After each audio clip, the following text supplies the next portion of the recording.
Welcome to Simple English Sessions. Yes, welcome everyone. Glad you're here. Hello, friends. Welcome to our special deep dive today. This is where we take lots of facts, lots of information, and try to make it really easy to understand. That's right. We want you to learn something new with us today. And like we always do in our Simple English Sessions, we'll speak slowly. Slowly and using common, easy words. Our goal is really simple. Help you learn English and understand a fascinating story at the same time. Today, we are going to explore the life of someone you've probably heard of. A very famous and important person, Elon Musk. Yeah, that name comes up a lot, doesn't it? It does. You might know him for, rockets that fly into space, or maybe for electric cars. Tesla, right. Right. SpaceX and Tesla are the big ones. But his story is actually much bigger than just those two things. It's really a story about, having huge dreams, working incredibly hard, and maybe most importantly, never giving up. Absolutely. We're going to look at those dreams he had, the challenges he faced, and there were many challenges. Oh, yeah. And how he just kept trying to make the world better. In his view, think of it like a journey into a really, really interesting life. His story kind of shows us that even when things are super hard, like really difficult, if you keep trying and you really believe in your ideas, you can do amazing things. It's quite inspiring in that way. It is. And we'll also see how his early life, his childhood and the dreams he had when he was just a boy, how they sort of shaped the big things he's doing now. Right. So we've read a lot about him. We looked at different sources, articles, books, interviews, things like that. Trying to get a full picture. And now we'll share the most important parts, the biggest ideas, with you. So let's start right at the beginning. His early life. Okay, let's go. Elon Musk was born on June 28th, 1971. Okay, 1971. This was in a country called South Africa, in a city named Pretoria. Pretoria, South Africa. Got it. And even when he was very young, Elon was a bit different from other children. How so? Different how? Well, while other kids like to play games outside, run around, Elon loved to read. He read many, many books. Just always had his nose in a book. Pretty much. He apparently read so much that sometimes his parents had to, check if he was even there because he'd be so quiet and just totally focused on his reading. Wow. They say he would sometimes finish 2 books in just one day. 2 books a day? That's a lot of reading. What kind of books? Especially, he loved science fiction books. Science fiction, that means stories about the future, maybe, or outer space. Right, like with robots or aliens, spaceships. Exactly. Stories where people traveled to different planets or created new worlds, those kinds of stories. And these books, they really filled his mind with big ideas, thinking about what could be possible. So he was dreaming big from the start, fueled by these books. Seems like it. He also loved learning about the universe. The universe is basically everything in space. All the stars, the planets, the galaxies, everything out there beyond Earth. Okay, the whole big picture. Yeah. He was super curious about how the world worked, how the universe worked, and what was beyond our planet. He'd just spend hours thinking about how things worked and what the future might look like. A real thinker, even as a kid. Definitely. Now, his parents were Elon Musk and May Musk. His father, Errol, was an engineer. Okay, an engineer. What exactly does an engineer do? Right, good question. An engineer is basically a person who designs and builds things. It could be machines or roads, bridges, other structures. They use science and math to solve problems. Ah, okay. Designing and building things. Yeah. Got it. And his mother? His mother, May, she was a model, someone who poses for photos for fashion ads and magazines. And she was also a nutritionist. A nutritionist, what's that? A nutritionist is someone who gives advice about healthy food, like what to eat to stay healthy and strong. Okay, healthy eating expert. So engineer dad, model, and nutritionist mom. Right. But sadly, his parents got a divorce when Elon was only 9 years old. Oh, that's young. And a divorce. Hey. That means his parents decided to stop being married. Exactly. A divorce is when 2 married people decide to end their marriage. They separate. They're not husband and wife anymore. Okay. That must have been tough for a 9-year-old. Yeah. And after the divorce, Elon went to live with his father. But their relationship wasn't very loving or easy. Elon himself has said later that his childhood felt lonely and difficult. Lonely and difficult. Yeah. Lonely means feeling sad because you're alone, or maybe you feel like nobody understands you, and difficult. Well, that just means not easy or hard. Yeah. So he often felt sad and had a pretty tough time as a child, especially at home, it sounds like. That's rough. It is. But even with all these problems, Elon had one thing that was really strong in him. He loved dreaming big. Ah, the dreams again. Yeah. He imagined flying to other planets, far, far away. He imagined building robots that could help people do difficult jobs. And he imagined changing the world in big new ways, solving problems nobody else was really thinking about yet. So even with a tough childhood, his imagination was still working overtime. Absolutely. This big imagination and this desire to improve things, that was a really strong part of him. Even back then, he was always thinking about the future, not just what was happening right now. Okay, so just to make sure I'm following, he was a pretty quiet kid, mostly into reading. Yeah. Especially those science fiction books about space and the future. That's right. And even though he had a difficult and maybe lonely childhood, his dreams were huge, even when he was very young. It sounds like that imagination was kind of his escape, maybe, and his strength. That's a great way to put it. Yeah, his inner world, his world of ideas was clearly very rich and powerful.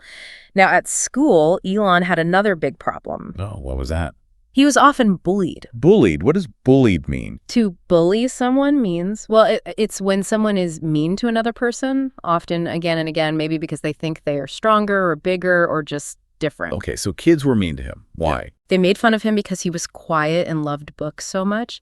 Instead of, playing sports or the usual games other kids liked, they saw him as different and they picked on him for it. That happens sometimes, unfortunately. Yeah.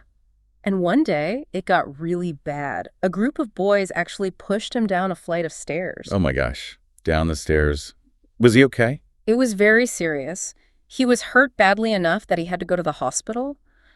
We say he was hospitalized. Hospitalized. Yeah. So that means he had to stay in the hospital for medical care. Exactly, because he was quite injured. He needed time there to recover. Wow. That's awful. Yep.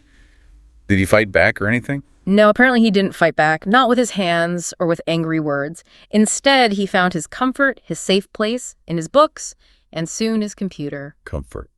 Like feeling safe and relaxed. Right. Comfort is that feeling of being relaxed and safe, or it can be the thing that makes you feel that way. For him, his books and his computer became his safe place where he could just be himself and think his big thoughts without being bothered. Okay, so he turned inwards to his mind and technology. Exactly. And when he was just 10 years old, Elon got his first computer. 10 years old, okay. He was totally fascinated by it. Fascinated means, really, really interested in something. So interested, you want to learn everything about it. Like he couldn't get enough of it. Right. He spent hours and hours on it, just exploring what it could do. And in just a few months, this is amazing, he taught himself how to code. He taught himself how to code. What does code mean again? Yeah, taught himself. To code means to write instructions for a computer. It's like writing in a special language that the computer understands so it can do specific tasks or run programs. So he learned the computer's language all by himself in just a few months at age 10. Yep. Pretty incredible. And by the time he was 12 years old, Elon had already created his first video game. A video game at 12. Yeah, it was a space game called Blaster where you had to destroy alien spaceships. And guess what? He sold it. He sold the game he made. For how much? He sold it for $500. Wow.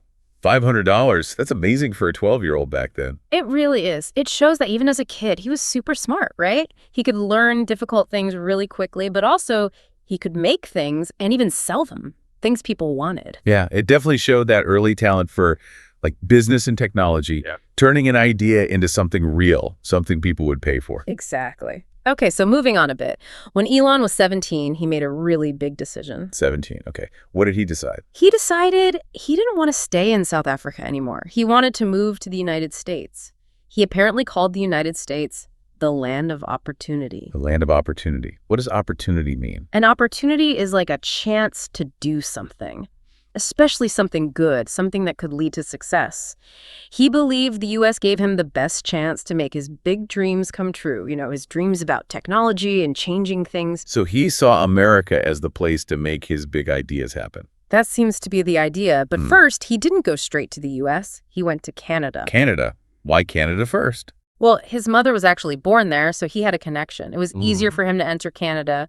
But this time in Canada, it was really challenging for him. How so? Well, he had to work really, really hard just to support himself. Support himself. Does that mean earning his own money for food and rent and things? Exactly. To support himself means to earn the money you need to live, to pay for your own needs like food, place to stay, clothes, all that stuff, without help from family. Okay. What kind of jobs did he do? Were they easy? Oh, definitely not easy jobs. He did all sorts of things, really hard, sometimes even dangerous work. He cleaned floors in a boiler room, where it's super hot and dirty. That sounds unpleasant. Yeah. He also worked on farms doing heavy physical work, and he even worked cutting logs. Cutting logs, like big pieces of wood from trees. Yeah, exactly. A job that needs a lot of strength. Wow. So really tough physical jobs. Yeah. Did he make much money? No, he earned very little, apparently. Sometimes maybe just $18 an hour, which wasn't a lot even then. But here's the thing. He saved every single penny he earned. Saved everything. Mm-hmm. He saved all his money very carefully. He knew that money was for his future. He wanted to use it to follow those big dreams, changing the world, exploring space. So even doing those hard jobs, he was focused on the big goal. Totally focused. He understood that every little step, every dollar saved was helping him get closer to his bigger vision. Okay, so let me recap this part. He worked many really hard jobs in Canada, doing difficult physical stuff just to earn money, sometimes in pretty bad conditions, right? That's right. And he saved absolutely all of it, very carefully. Not for like buying nice things or having fun, but specifically saving it for his future dreams and goals. Yes, that's absolutely right. Wow, that really shows incredible commitment, especially for someone so young. Yeah, he was incredibly focused and determined, even back then, just relentlessly pursuing his goals. Okay, so then in 1992, things started to change. Elon got a scholarship to study at a university in the U.S. A scholarship? What's a scholarship exactly? A scholarship is basically money that's given to a student to help them pay for school. Usually it's because they're really good at studying, or maybe they have special talents. It means they don't have to pay all the school fees themselves. Ah, okay. So he got help to pay for university in the U.S. Which university? He went to the University of Pennsylvania, which is a very well-known, very good school, often called UPenn. UPenn. Okay. What did he study there? He actually studied two important subjects, physics and economics. Physics and economics. Can you explain those a bit? Sure. Physics is the science that studies how matter and energy work. Things like light, sound, gravity, how the universe works at a really basic level, from tiny particles to huge galaxies. Okay, the science of how stuff works. That makes sense for someone interested in rockets and cars. Exactly. That knowledge would be super important later. And economics, well, that's the study of how money, industry, and trade work, how societies make, distribute, and use wealth. Ah, the study of money and business. Oh. Also useful. Very useful. So these subjects helped him understand both the science behind things and how businesses and money work. It really prepared him for what he wanted to do later. Makes sense. Was he just focused on getting good grades? Well, apparently not just grades. He spent a lot of time, many hours, thinking about much bigger questions, like how could he really change the world for the better? Still focused on the big picture. Always.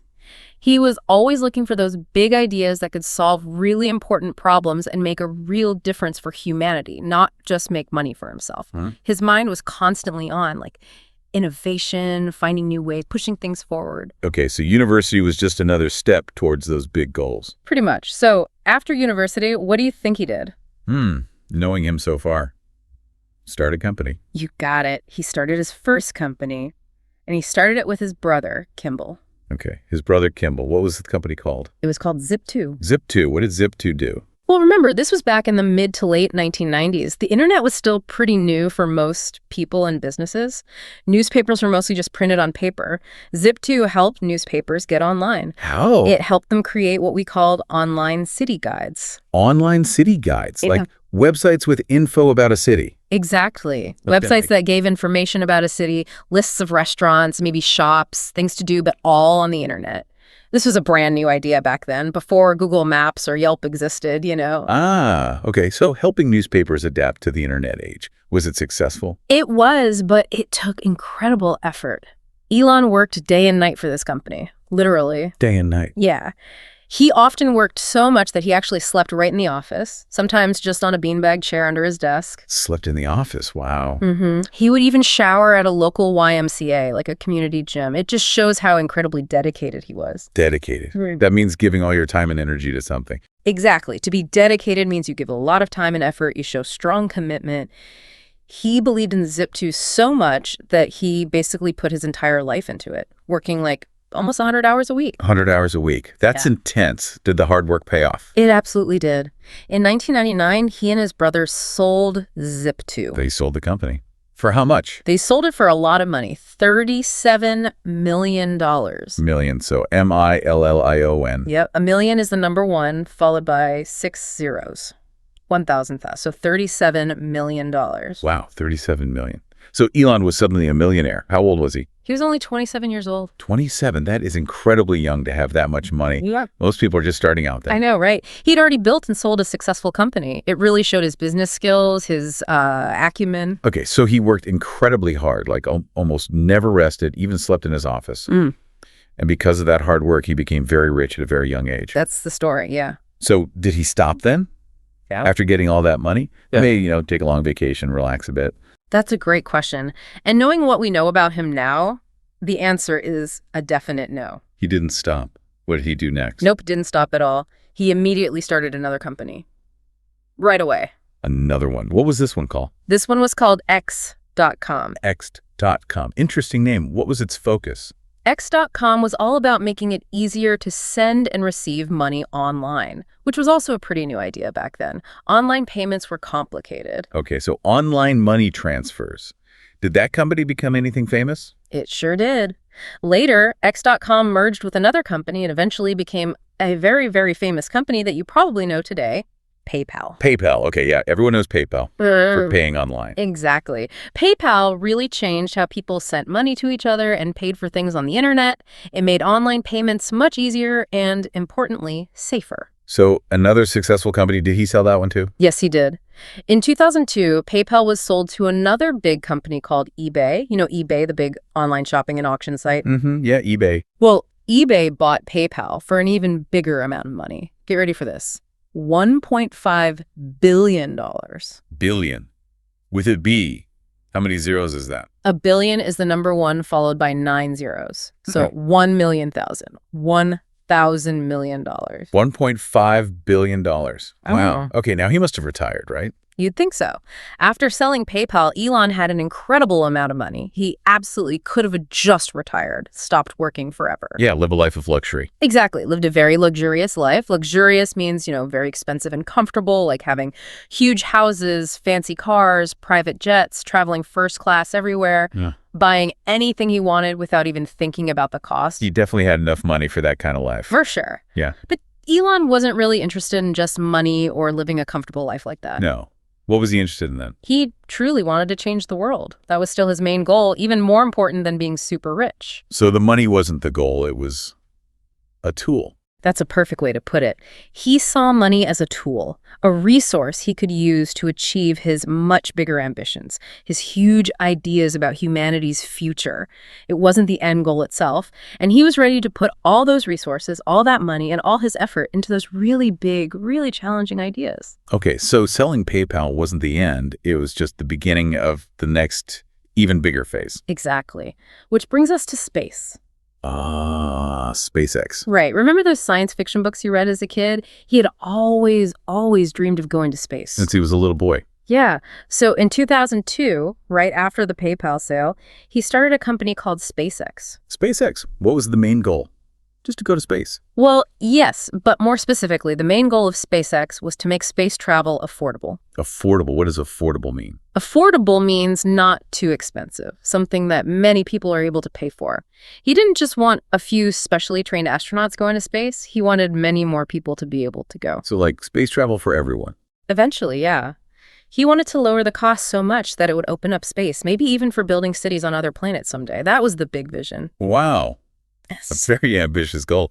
Was it easy to start a rocket company? Oh, definitely not. Starting a rocket company is incredibly difficult and incredibly expensive. I can imagine. Lots of things that can go wrong with rockets. And they did. Things were not easy at all at the beginning. The first 3 rocket launches that SpaceX tried, they all failed. 3 failures in a row. Yep. A launch, just to clarify, is when a rocket or spacecraft leaves the ground and blasts off into the sky. And the first 3 attempts didn't make it to orbit. They failed. Oh, wow. That must have cost a fortune. Each failure cost him millions and millions of dollars, plus years of hard work just gone, poof. And people started calling him crazy. They laughed at him. Crazy. Why? They said his dreams were impossible, that he was just wasting all that PayPal money, wasting his time. Some rocket experts even said publicly that it was impossible to build the kind of reusable rockets he was talking about. So lots of negativity and doubt from others. Huge amounts. And by 2008, things got really bad.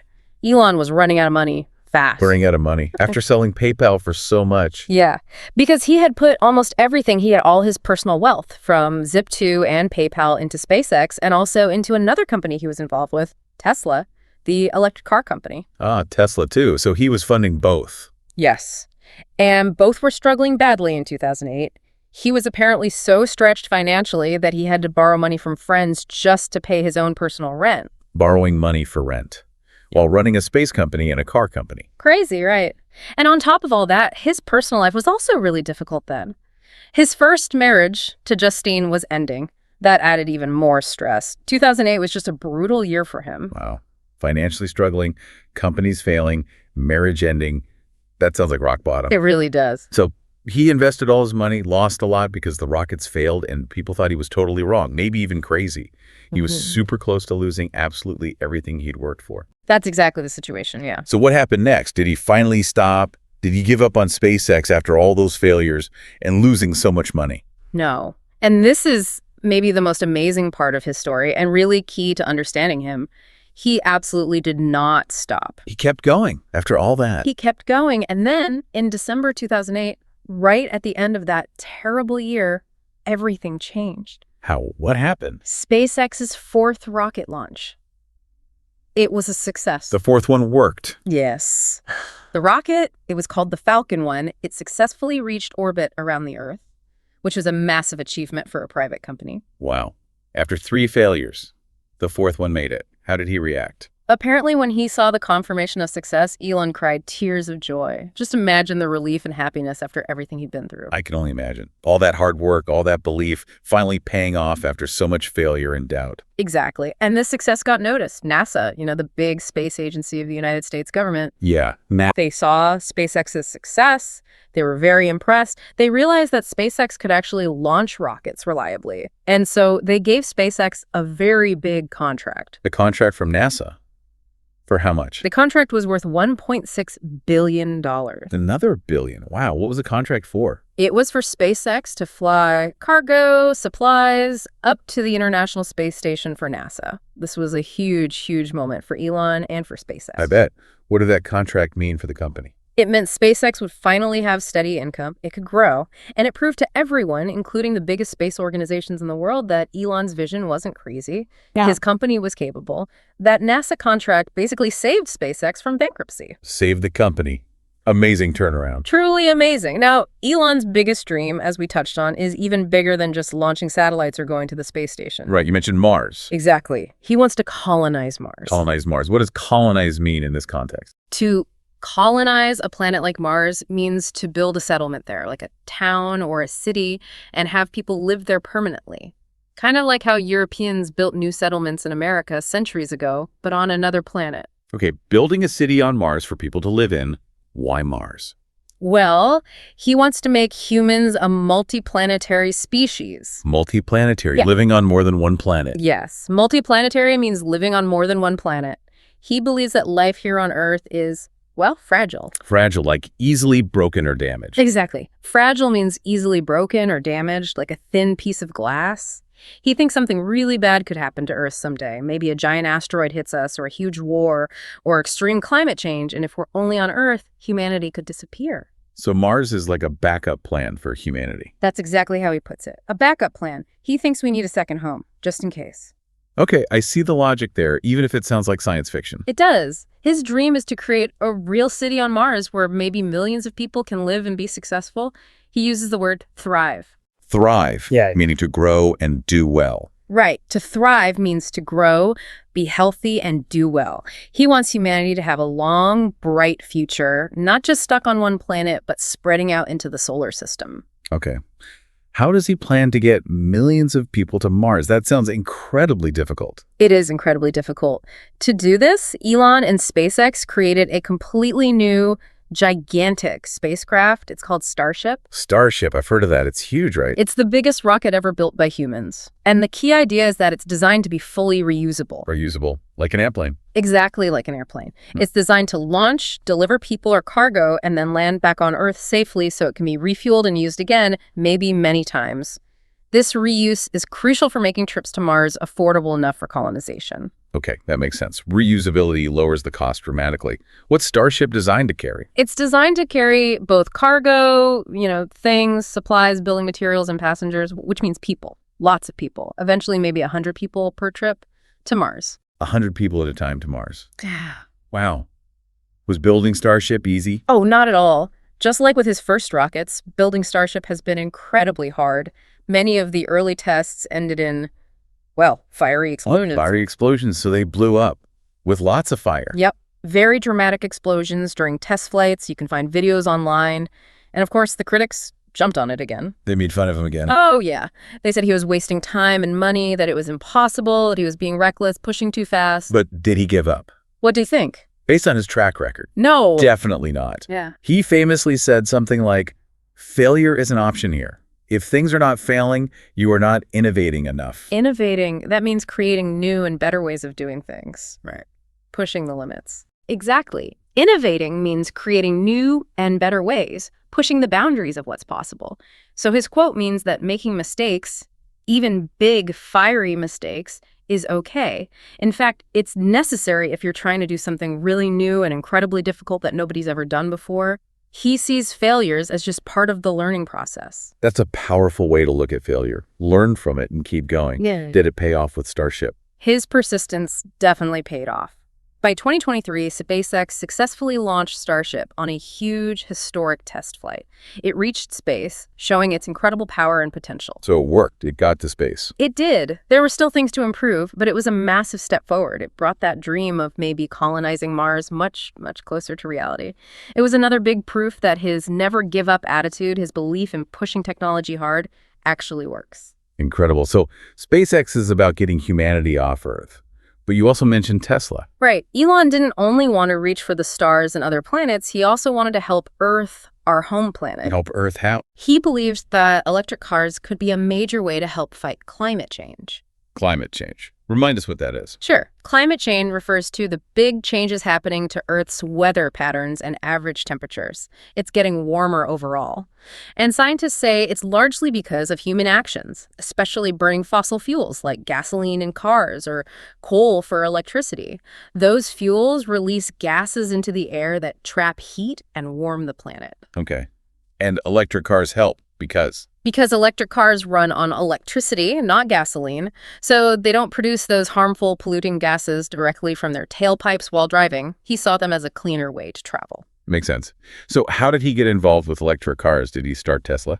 He didn't actually start Tesla Motors, but he joined the company very early in 2004. He became its main investor, put a lot of his own money in, and eventually became the CEO, the boss. Okay, so he joined early and took charge. What did people think about electric cars back then in 2004? Well, just like with SpaceX, people laughed at him again. Laughed again. Why this time? They said electric cars would never be successful. People thought they were too slow or too expensive, or they couldn't travel very far before needing to recharge the battery. Many big established car companies had tried making electric cars before and had mostly failed. So lots of doubt again. People thought it was just a niche, like a small market for hobbyists. Exactly. They said nobody would really want to buy them in large numbers. But Elon, well, he set out to prove them wrong. Again. And did he? He absolutely did. Tesla didn't just make electric cars. They made electric cars that were cool, fast, high-tech, and desirable. People wanted them. Which models became popular? They made several popular models. There was the Model S, which was a luxurious high-performance sedan.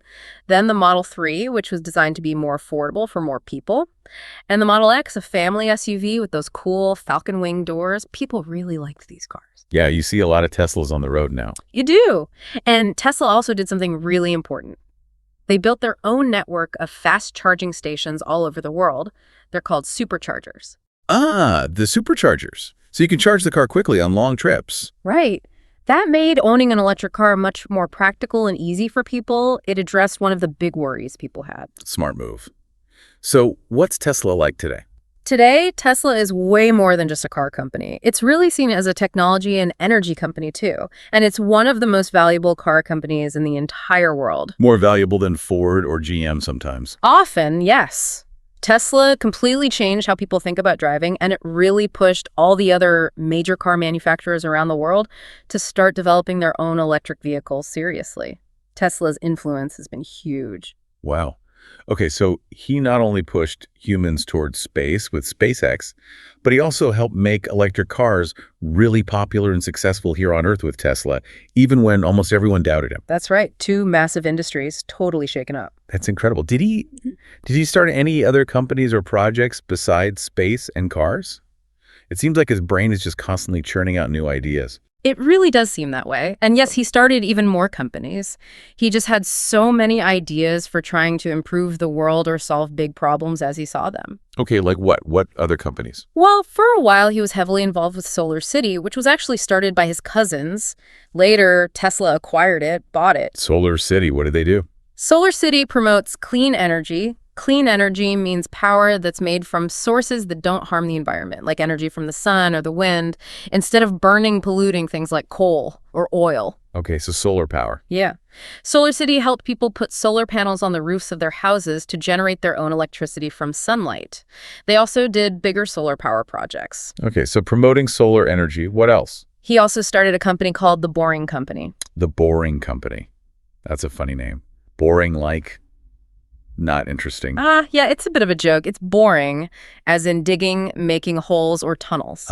So the company builds tunnels. What are tunnels? Exactly. Tunnels are long passages that are built under the ground or maybe through a hill, like a subway tunnel for trains or a car tunnel that goes under a river. Okay, underground passages. Yeah. Why did he start a tunnel company? That seems random. His idea was actually pretty simple, but also very ambitious. He wanted to create underground tunnels to reduce traffic congestion in big cities. Traffic congestion. Yeah. You mean traffic jams. When there are too many cars and everything moves really slowly. Precisely. Traffic congestion is when there are way too many cars on the road, making traffic super slow, like during rush hour when everyone's trying to get home from work. He hates traffic, and it wastes so much time and fuel. Yeah, traffic jams are awful. So his idea was to go underground to avoid them. Exactly. The Boring Company developed a concept for a futuristic transportation system called Loop. Loop? How would that work? In the Loop system, electric vehicles, like Teslas, would travel very fast through these narrow underground tunnels, completely avoiding all the traffic jams up on the surface streets. Wow. Like a private subway system for cars? Kind of, yeah. It's another example of how Elon thinks about these huge new ideas that seem almost impossible or science fiction-like to other people at first. But he tries to make them real. He's always looking for these radical, unconventional solutions to common problems, like traffic. Okay, tunnels to beat traffic. That's definitely thinking outside the box. Yeah. Or maybe under it.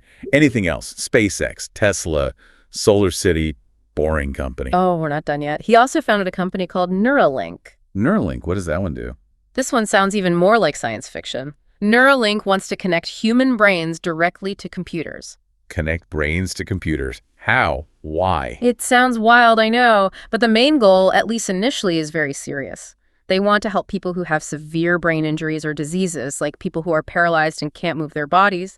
The idea is to create a brain-computer interface that could allow them to control computers, or maybe robotic limbs, just by thinking. Wow. That could change lives for people with those conditions. It really could. It's very cutting-edge research.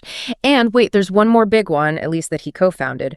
OpenAI. OpenAI, I've heard of them. They do artificial intelligence, right? Right. Like ChatGPT. Exactly. He co-founded OpenAI. The original mission of the company was to make sure that artificial intelligence, or AI, is developed safely and benefits all of humanity. AI, remind us what that is. Sure.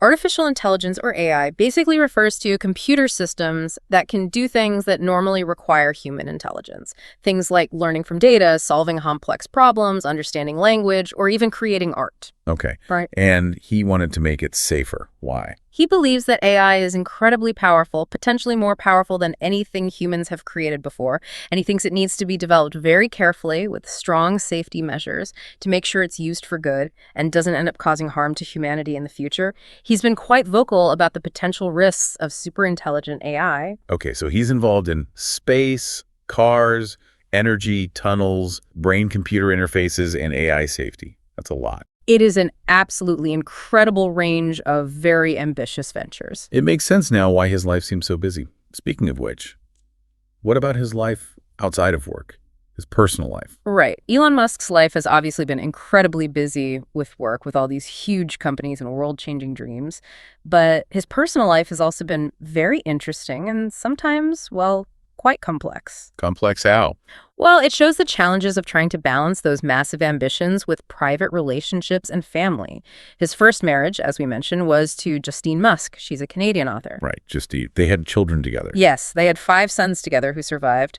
Their first child, Nevada, very sadly passed away when he was just an infant from ascites, sudden infant death syndrome. Oh, how tragic. Incredibly tragic. After that heartbreak, they went on to have twin boys named Griffin and Xavier, and then later they had triplet boys, 3 at once, named Kai, Saxon, and Damien. Wow, twins and then triplets, so 5 sons. 5 sons. But the immense stress from his work schedule, remember, 2008 was brutal, combined with, personal differences. It led to their divorce. They got divorced in 2008. What does stress mean exactly? Yeah, the divorce was finalized around December 2008. Stress is that feeling of worry or pressure you get from difficult situations. And he was under enormous stress then, with both SpaceX and Tesla nearly failing, plus the end of his marriage. Yeah, that sounds like an unbelievable amount of stress all at once.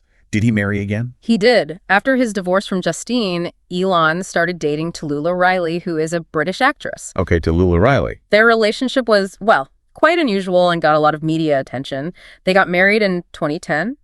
Then they divorced in 2012. Married and divorced in 2 years. Yeah. But then they got married again in 2013. They remarried each other. They did. But then they divorced again in 2016. Married, divorced, married, divorced. Yeah. Their relationship clearly had many ups and downs.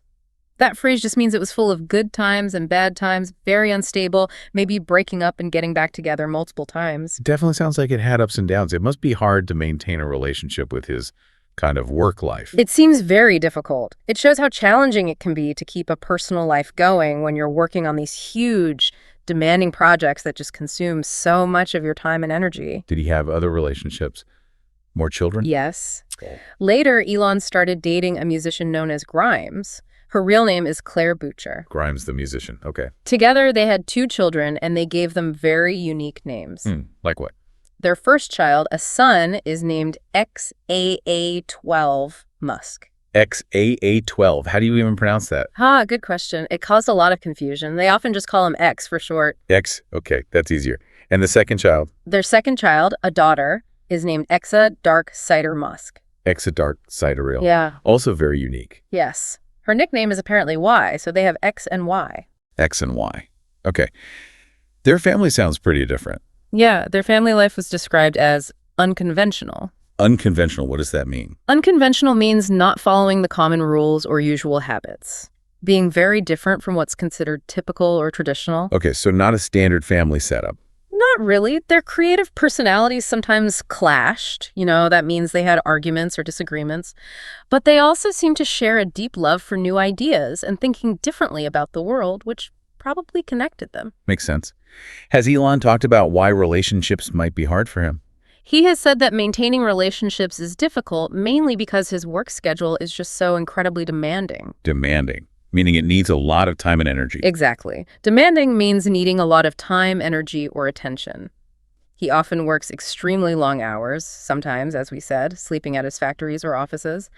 That leaves very little time or mental energy for personal relationships or a traditional family life. How many children does he have in total now? In total, across his relationships, Elon has 10 children that are publicly known. 10 children? Wow. Does he see them much with his schedule? He says his children are his greatest inspiration. And he says that even with his crazy busy schedule, he really tries his best to spend quality time with them. He often takes them on trips or involves them in things like Ad Astra, the school he created. Okay, so relationships were sometimes difficult because he worked so much. His schedule was just incredibly demanding, needing all his time and focus. That seems to be a big part of it, yes. And what about his children? You mentioned a school he created. How does he teach them, or what kind of education do they get? Especially given how unconventional he seems. That's a really interesting question. Elon has a very unique approach to parenting, too. Parenting, just means the way parents raise their children, how they teach them. Okay, his parenting style. Is it Very different. Instead of sending his children to traditional schools, which often focus on, memorizing facts and dates, following a set curriculum, Elon created a small private school, mostly just for his kids and maybe the children of some SpaceX employee. He started his own school. What's it called? It's called Ad Astra. That's a Latin phrase that means to the stars. Ad Astra, to the stars. Fitting name. What's different about this school? Well, the school focuses much more on problem solving and exploring creativity rather than just memorizing facts. Creativity. Right. Like using imagination to make new things. Right. Creativity is the ability to use your imagination to make new things or come up with new ideas or find new ways to do things. And memorizing, well, that's just learning something by heart so you can repeat it exactly, like maybe learning historical dates or math formulas without really understanding the why. So Ad Astra is less about memorizing and more about thinking and doing. Exactly. At Ad Astra, the kids apparently work together on projects. They learn about engineering, they build robots, they study how engines work, they debate ethics. They try to solve real-world problems. He wants them to learn by doing things and by understanding the principles behind things, the why. That sounds like a very hands-on, practical education. It does. He even said in an interview once something like, "If there's one thing I want to teach my kids, it's to never be afraid of hard work or failure." Not afraid of failure. That sounds familiar. It's his core philosophy, isn't it? He means it's okay to make mistakes. It's okay to fail. As long as you learn from those failures and you keep trying, he wants his kids to be resilient, to bounce back, and to be innovative, just like him. To embrace challenges, not run away from them. You see that idea running through everything he does. Yeah, that philosophy really connects everything. Okay, so that brings us to the challenges he faced, his resilience, and his big vision. Right. Elon Musk's journey, as we've seen, has definitely not been smooth sailing. Not easy at all. He faced these enormous challenges that honestly would have made most people just give up completely. Like that terrible year, 2008. Exactly. Remember, in 2008, both SpaceX and Tesla were on the brink of bankruptcy. On the brink of bankruptcy. Remind us what that means. To be on the brink of bankruptcy means you are very, very close to having absolutely no money left. You can't pay your bills, your employees, anything. Bankruptcy itself is a legal state where a person or a company officially cannot pay their debts, and they might have to shut down their business forever. Okay, so both companies were that close to complete failure. They were. It was a terrifying moment for him, personally and professionally. He actually had to make an incredibly painful decision. He basically had only enough money left to save either SpaceX or Tesla, but not both. He had to choose which company to save and which one to let die. That was the choice he seemed to be facing. But instead of giving up on one, or maybe even both, Elon did something incredibly risky. He decided to invest every single penny he had left into both companies. He split his last remaining funds between SpaceX and Tesla. He bet everything on both, even though he only had enough for one. He did. He put everything in. He even, as we mentioned, had to borrow money from friends just for his own personal living expenses, like paying his rent, because all his wealth was tied up in these struggling companies. He was personally broke, or maybe even worse than broke. Wow. That's an unbelievable gamble. What happened? Against all odds, against all the difficulties, both companies survived. Both of them made it. Both of them pulled through. And today, of course, they are incredibly successful and influential companies changing entire global industries. It's just a remarkable testament to his resilience, his unwavering belief in his missions, and his, well, incredible tolerance for risk. Yeah, resilience seems like a key word for him. Definitely. Elon often says something along the lines of, when something is important enough, you do it even if the odds are not in your favor. Odds not in your favor. What does that mean? Odds not in your favor means it's very unlikely that you will succeed. When almost everything seems to be against you and failure looks almost certain.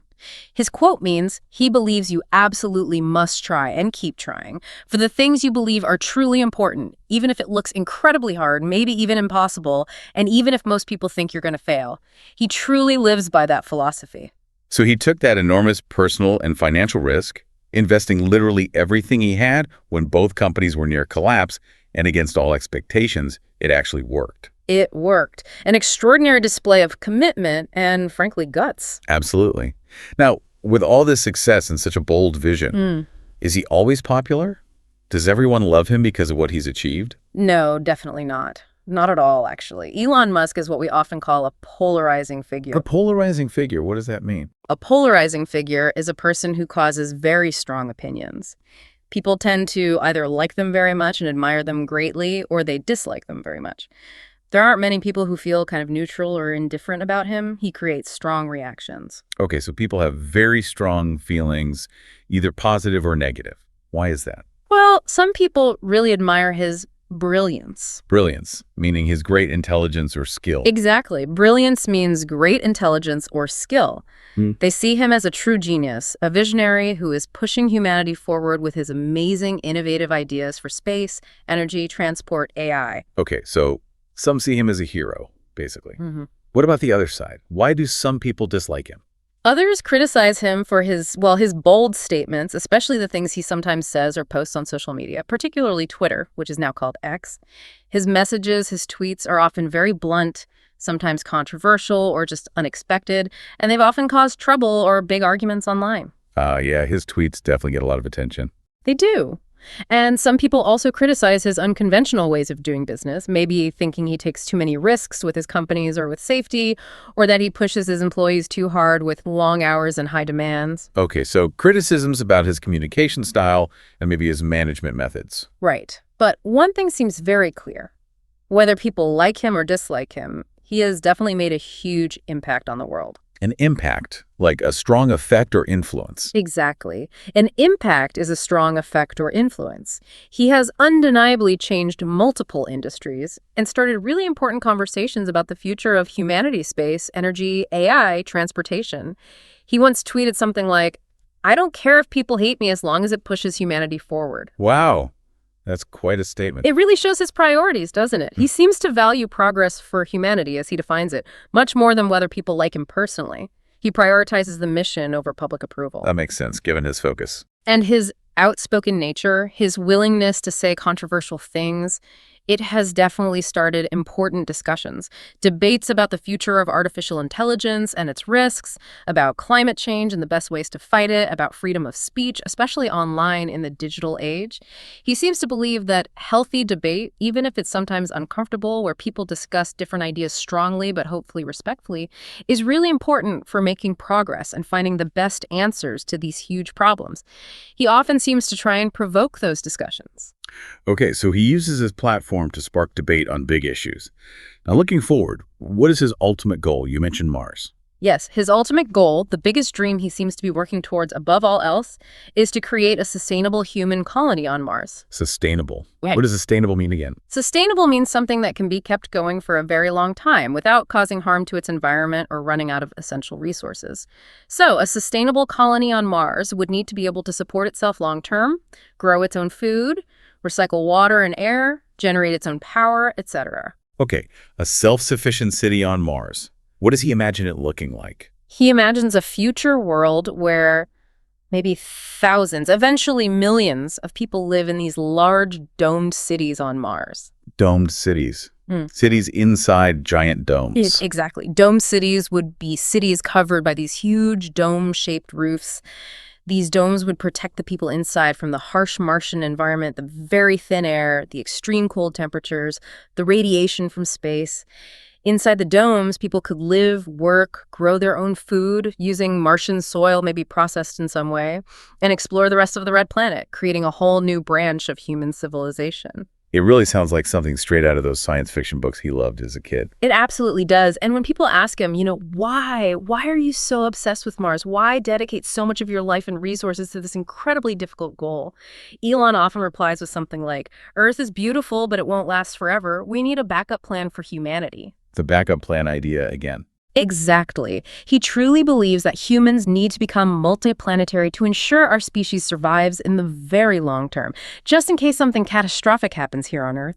He imagines a future where maybe kids grow up dreaming of becoming Martians, seeing Mars not just as some distant red dot in the sky, but as a real potential home, a place of new beginnings for humanity. That's a mind-bendingly huge vision. Yeah. Does he live like a billionaire, enjoying his success? Not really, by most accounts. Despite being one of the richest people in the world, Elon apparently lives a relatively simple personal life. We already heard how he often sleeps in his factories, right where the work is happening, sometimes just on a couch or even reportedly on the factory floor sometimes, working incredibly long hours day after day. Still sleeping at work sometimes, even now. It seems so. He seems totally focused on his mission, not really on personal luxury or living a comfortable lifestyle. He has said, I don't want to be remembered for money. I want to be remembered for making life better for humanity. That seems to be his real driving force. Making life better for humanity through technology and expansion into space. That's his approach.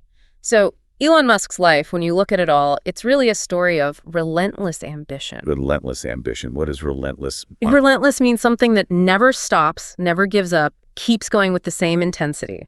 So relentless ambition is a super strong desire to succeed that just never stops, no matter what challenges or setbacks come along. That definitely describes him. It does. He has shown us, I think, that even the absolute biggest dreams, the ones that seem impossible, can maybe come true with incredible amounts of hard work, with persistence, and with a fearless attitude towards risk and failure. Persistence. That means just keeping trying even when it's really hard, right? Exactly. Persistence means continuing to try, never giving up, even when things are difficult, even after you fail multiple times. He really taught us through his actions that failure isn't the end. It's just maybe a stepping stone to success. A stepping stone, like Yeah. something that helps you get to the next stage. Precisely. A stepping stone is something that helps you move forward or reach your goal, like one of those stones you step on to cross a river. For him, each failure seems to be just a lesson learned, something that actually moves him closer to achieving his huge goals. What an incredible, complex, and driven life story. It really is. So, just to wrap up, we have taken this deep dive into the pretty amazing life of Elon Musk. We saw how this quiet boy from South Africa who just loved books and computers grew up to completely change huge industries and dream of humans living on other planets. Yeah, his story really teaches us so much about pushing past failures, about working incredibly, incredibly hard, maybe harder than most people can imagine, and about truly believing in your big ideas even when almost everyone else is laughing or telling you it's impossible. He genuinely seems to believe that knowledge and technology should be used to try and make the world better for all of humanity, according to his vision. It shows the power of having a clear vision and just sheer determination. He's definitely transformed industries like cars and space travel, pushing them towards what he sees as a cleaner, maybe multiplanetary future. He's inspired millions of people all around the world to think bigger, maybe work harder towards their own dreams, whatever they might be. And he has certainly left a legacy that will be discussed and felt for many, many years to come. A legacy. What's a legacy? Oh, right. A legacy is something important that is left behind by someone after they are gone. It could be their achievements, their companies, their ideas, or the influence they had on the world. His legacy is definitely significant. And remember those powerful words he said, something like, you get one life. Don't waste it being afraid. Dream big, take risks, and work hard. The world needs dreamers who can turn ideas into reality. That's a great quote to remember. It means we shouldn't let fear stop us from trying new things, from working hard for the dreams we have, no matter how big or crazy they might seem to others. So, thinking about everything we discussed, what stands out to you, our listeners, from Elon's story? Does it make you think about your own dreams? What big dream do you maybe have for yourself or for the world? Yeah, think about his journey, the good parts, the bad parts, the challenges, the successes, and how maybe it might inspire your own life, your own work, or your own big ideas in some way. We really hope this deep dive helped you understand a bit more about this very influential person, Elon Musk, and also helped you practice your English listening skills with our simple words and hopefully clear explanations. Thank you so much for joining us today for this fascinating story. Keep dreaming big, my friends. And keep practicing your English. We'll see you next time.